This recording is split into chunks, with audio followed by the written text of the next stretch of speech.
The following segment of Farm Talk is brought to you by the National Irrigation Commission, making the difference in agriculture. And joining us this morning, Mrs. Lorraine Geddes-McDonald. She is Commercial Manager for the National Irrigation Commission. So my first order of business, Mrs. McDonald, is this. Happy birthday to you. Happy birthday to you. Happy birthday, dear Lorraine. Happy birthday to you. Good morning, Mrs. McDonald, and a happy birthday. Good morning, Althea. Thank you very much for that birthday. And your colleagues at the National Irrigation Commission want me to wish for you the best on this birthday and heading into the future. They acknowledge that you work very hard, and so you deserve to be celebrated.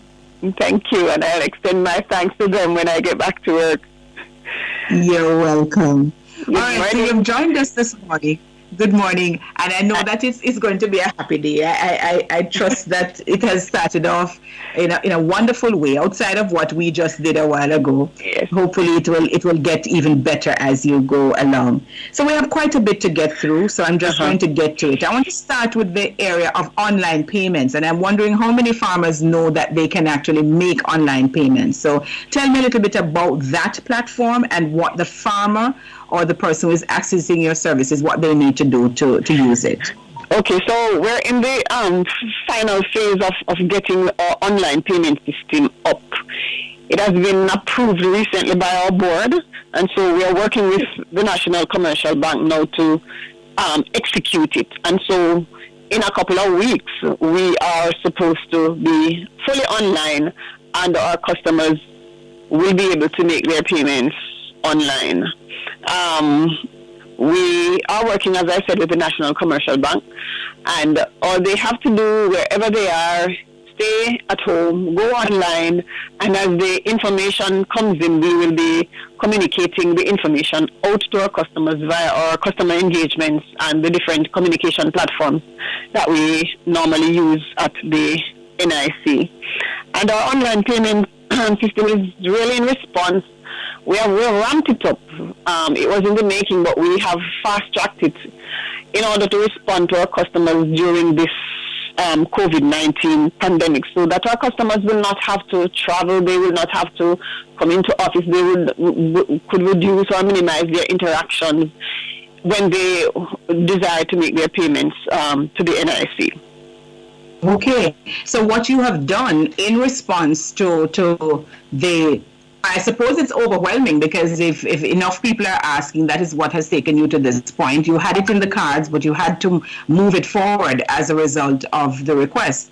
Right. It means that you're responding positively and quickly to the requests made by your customers. Is that a hallmark of the organization? That is a hallmark of the organization. As a matter of fact, our continued customer engagements are one of our highest priorities.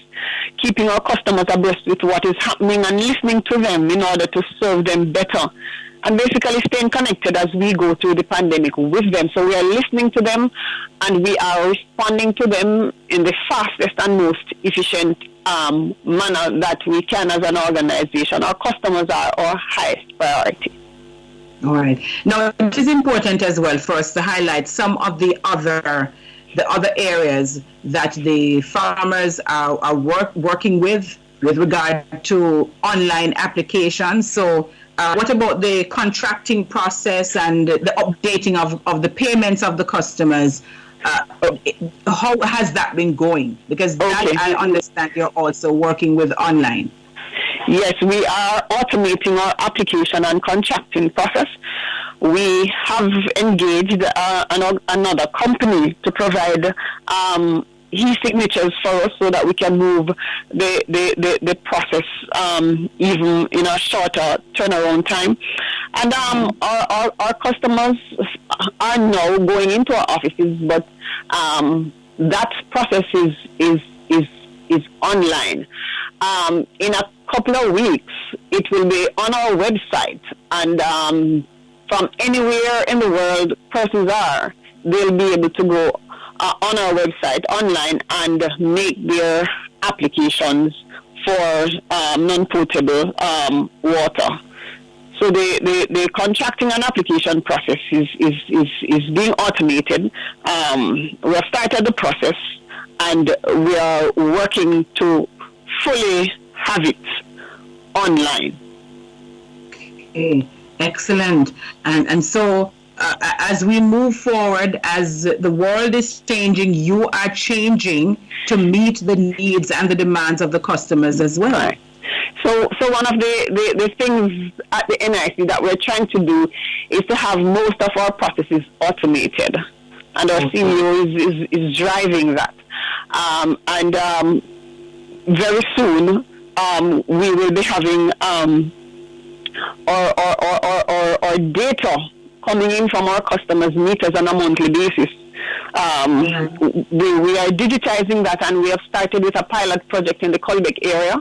And the intent is to have the data real time being collected from the touch points, the different customers' meters on their farms, and being sent digitally in real time to our billing system at the head office and the other areas that we do billing on a monthly basis. So automation is something that is the driving force behind how we are responding to our customers. And we have also updated our customer relationship management system, and that is in a direct response to meeting the needs of our customers throughout this pandemic and in the future. So one of the things that our upgrade of our customer relationship management system has allowed us to do is to begin to email our invoices, monthly invoices to customers. So customers no longer have to wait for it to be delivered to them or to collect it via the post office. We encourage them to provide us with their details, and we'll have the invoices emailed to them within a matter of minutes as soon as they have been produced. Right. So, as I said, we have been looking at ways to automate, and the automation is in a direct response to meeting our customers' expectations and their needs. Right. I want to spend a bit of time on the use of the automatic meter reading technology, because usually when we talk about the services of the National Irrigation Commission, we don't usually talk about the metering. You hear about the customers going to collect water at the ramp and they're paying for it on site, that kind of thing. But you do have in a number of the communities that you serve, the lines that are in, so that the farmers are able to access the use of the water, and they are metered. How important is this metering system for your operation? Well, for one, it provides for a more efficient process. It provides for a shorter turnaround time for getting the customer's information to the customer, as well as for the NIC in terms of billing and payments. And the degree of accuracy on those meters are also high and beneficial to both customers and the NIC. And what happens out there is that our systems operators, our point persons, will drive by or ride by the different meters. They don't even have to come out of their cars or come off their bikes. They just drive by, and the information is picked up on the handheld device, and it is ready for billing purposes. So it is one, efficiency, and to provide a shorter turnaround time for data reaching our billing system and our customers receiving their information that they need on a monthly basis. Do you have the metering system in all areas that you serve? Okay, so as I said, it is a pilot project that we started in Colbeck. We started. Oh, so this is the one that started in Colbeck in December, right? So so you're having a steady rollout. Right. The intent is to move through all of our pressurized areas, and our pressurized areas are the areas that are served via deep wells. Mm-hmm. So, we have two systems. One is the open canal and one is the pressurized. The pressurized system is what we're looking at in terms of digitizing our data collection and or invoicing of customers on a monthly basis. So do you have a timetable in terms of when you will get to the other areas with the metering?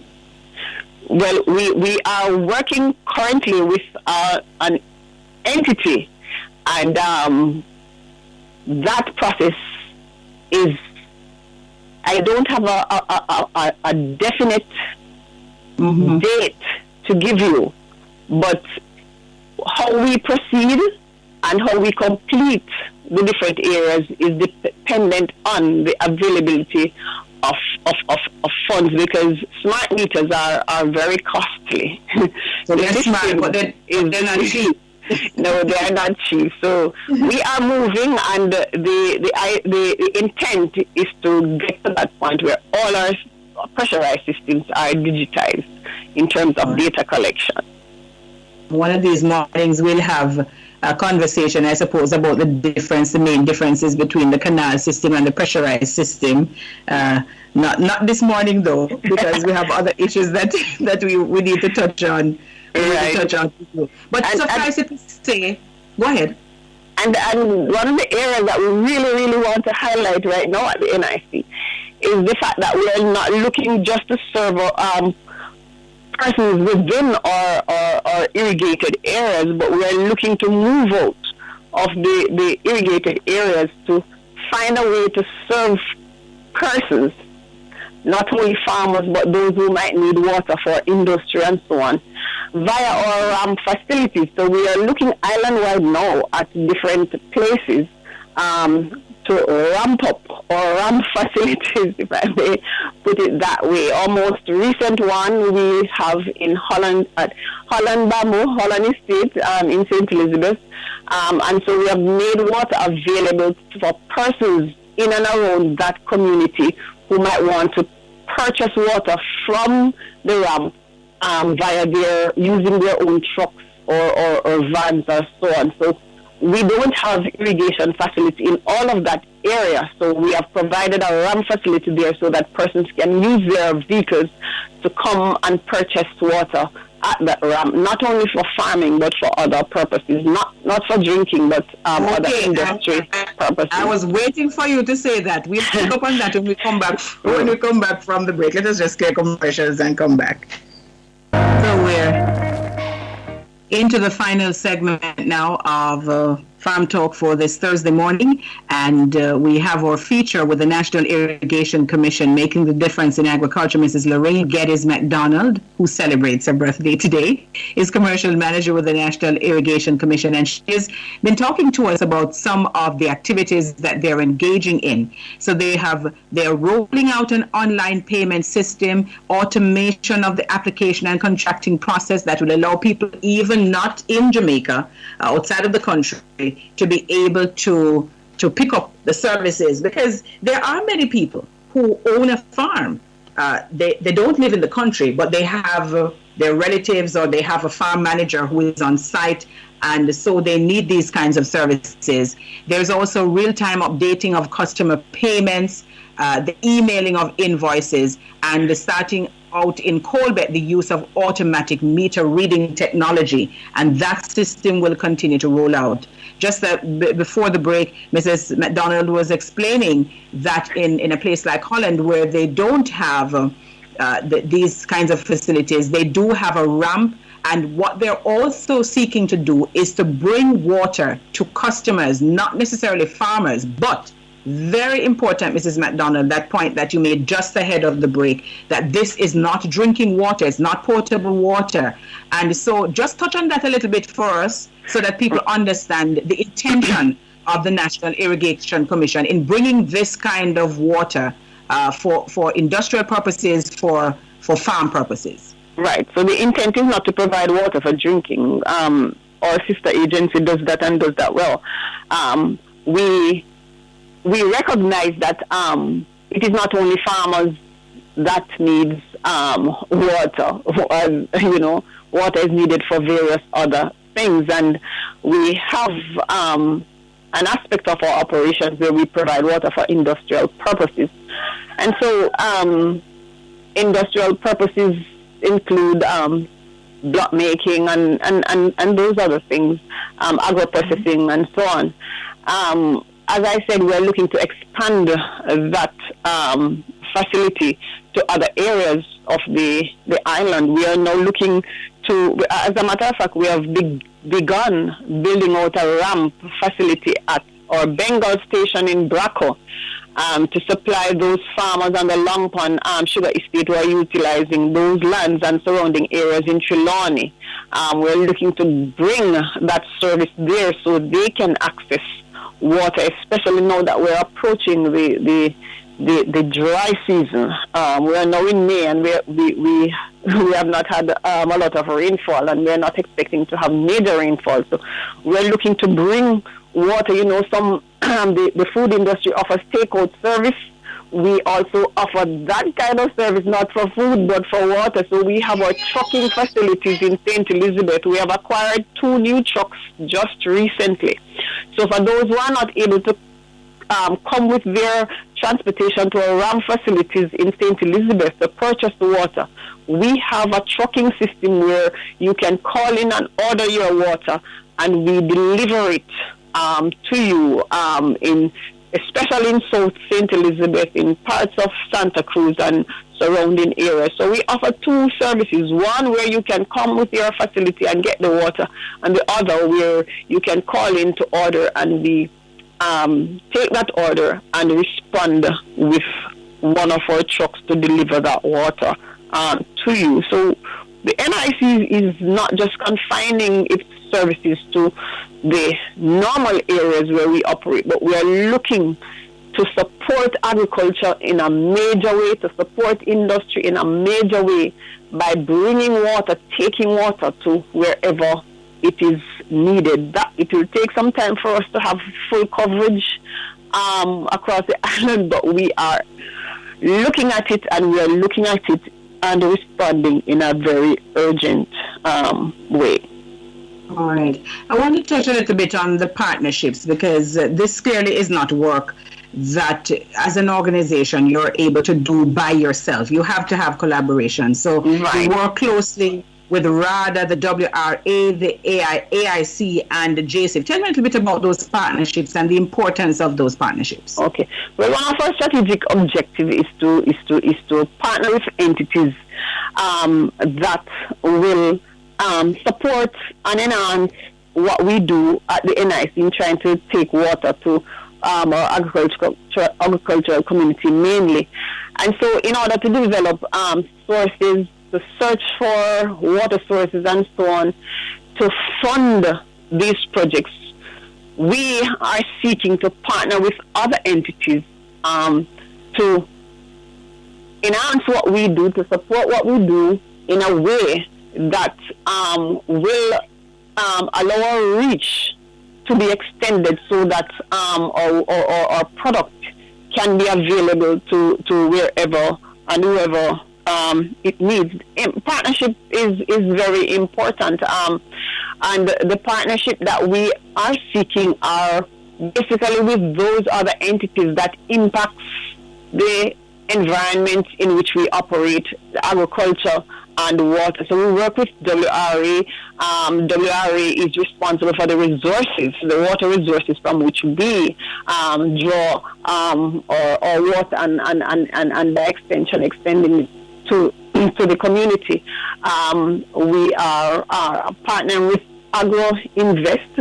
They are charged with the responsibility of lands and government lands and distribution of government lands, and also they have a funding component for projects. So where we are unable to execute our projects because of financial constraints, we partner with AIC in that regard, and we partner with other entities. For example, JSIF, we provide water at the ramps. They have a project where they provide irrigation equipment and tanks to communities and benevolent societies that do not have irrigated water in their area. So the partnership is one that sees NIC partnering, one, to enhance what we do and to extend our reach, and thereby contributing significantly as our mantra says, irrigation making the difference in agriculture.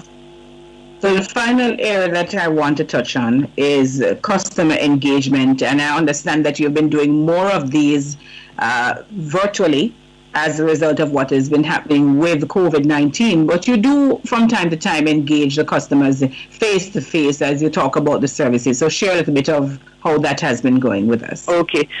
So for the last financial year, we did 33 customer engagements face-to-face.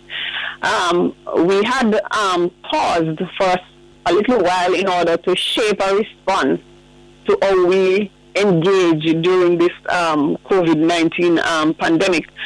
And so we had our face-to-face, but our face-to-face engagements did not go over the numbers that were stipulated by the government.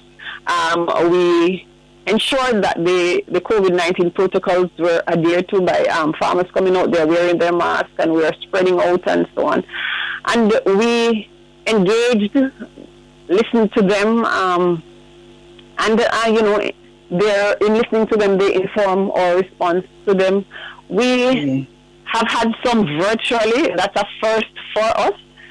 And we looked at the areas where the technology would enable us to engage virtually. And so we have been engaging virtually via the Zoom platform in areas where, as I said, the technology makes it available. Those have been very good, and the responses from the customers have been very, very positive.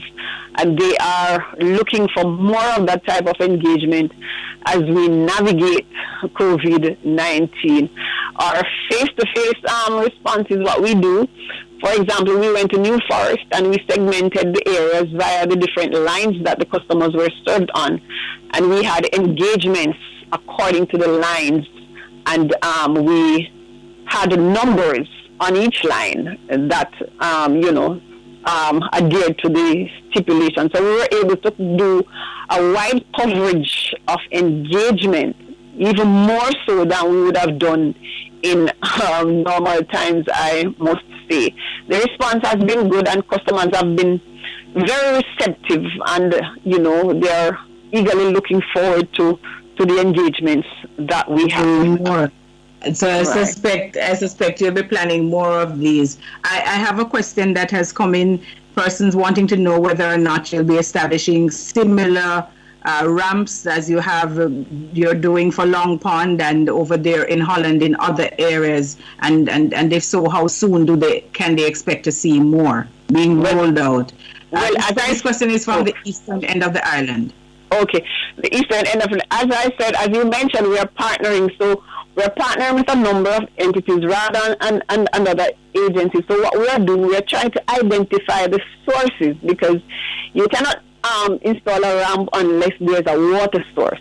So we are mapping the island right now, working with WRA, and rather to see where water sources are. We're looking at areas in Portland currently and St. Anne.